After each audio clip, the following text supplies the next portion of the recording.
So let us move on to one of our favorite segments, obviously, always. She's always knowledgeable, and we love it. So it is now time for This Week in NFL History with Delilah Crespo.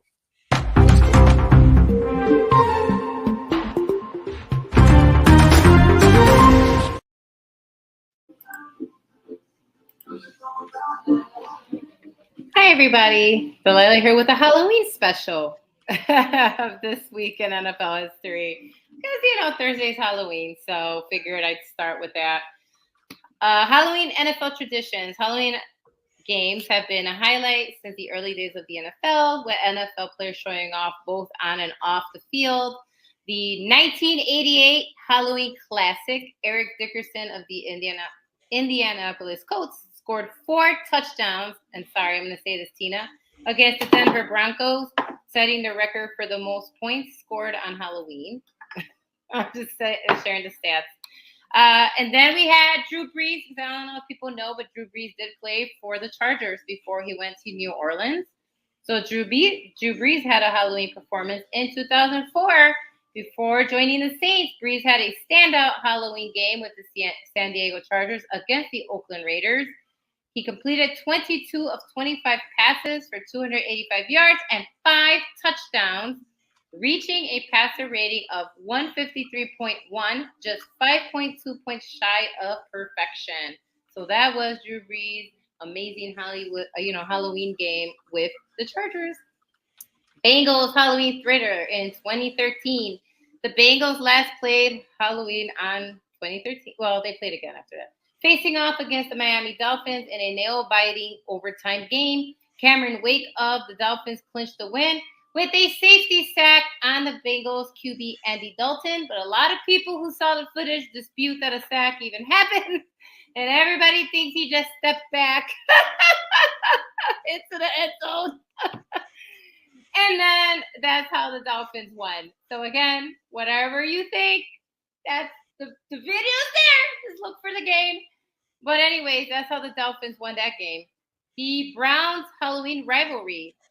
So in their in a Halloween game against the Pittsburgh Steelers, the Browns defensive end Myles Garrett dressed as the Grim Reaper, because that's how he showed up to the game.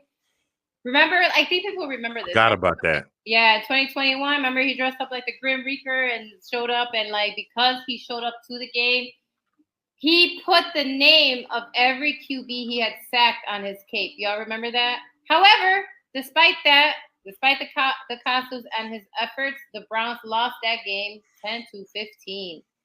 So wasn't a crazy scoring game, obviously, 10-15.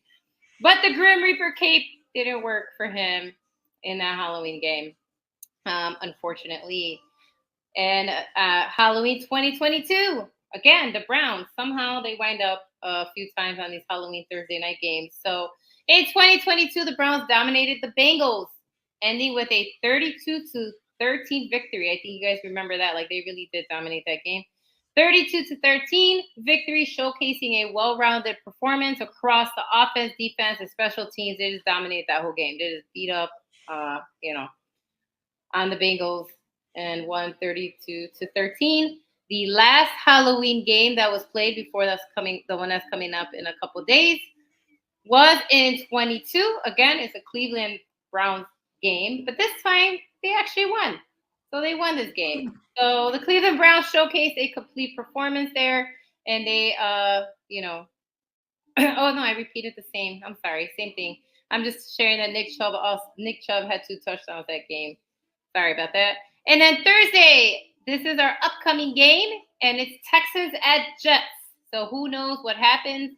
A lot of people also feel like spooky things happen on Halloween, on these Halloween games. I think you guys saw the videos, how it looks like the balls are being tossed away or batted away, but it's just bad football, People just are not paying attention, as we know.